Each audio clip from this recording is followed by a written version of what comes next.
Selamat menjelang tahun baru Bapak Ibu Saudara di tahun 2026. Salam bertemu kembali bersama dengan saya.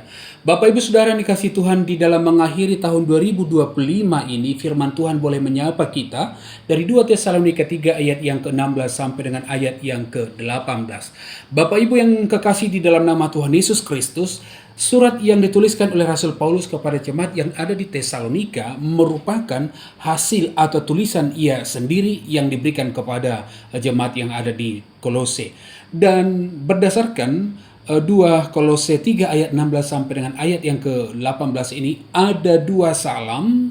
Dan salam ini merupakan salam yang sangat luar biasa yang diberikan oleh Rasul Paulus kepada jemaat Tesalonika pada saat itu, pada saat penulisan firman Tuhan ini, dan juga kita pada hari ini yang mendengarkan firman Tuhan. Salam yang pertama adalah di ayat yang ke-16. Dia katakan, kiranya Tuhan sendiri sumber damai sejahtera mengaruniakan damai sejahteranya terus-menerus kepada kamu dalam segala hal. Tuhan menyertai kamu sekalian.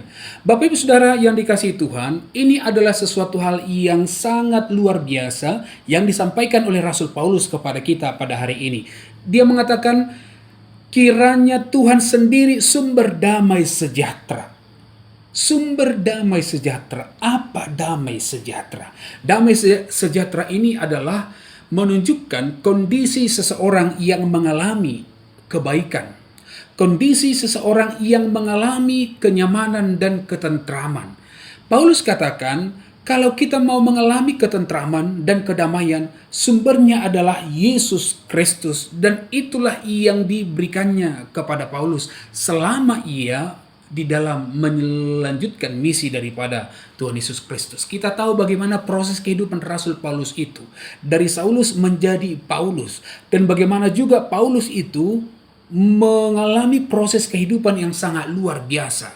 Sehingga Bapak Ibu Saudara, ketika Rasul Paulus itu mengalami di dalam ketertekanan kehidupannya karena misi Allah di dalam menyampaikan Injil keselamatan itu kepada orang banyak pada saat itu. Dia ditolak, dia dilempari, dia diseret, dia diludahi. Tetapi justru ketika ia mengalami ketidakbaikan situasi, ketika ia mengalami kesulitan di dalam menyampaikan firman Tuhan itu, di dalam menyampaikan misi Allah itu, dia mengalami kebaikan dan pertolongan Tuhan, Bapak Ibu yang dikasihi Tuhan. Dan inilah yang di tahun 2025 ini, di penghujung tahun 2025 ini, kita melihat ke belakang kembali. Tentu setiap kita memiliki kesulitan dan ketidakmudahan selama kita hidup di tahun 2025. Tetapi justru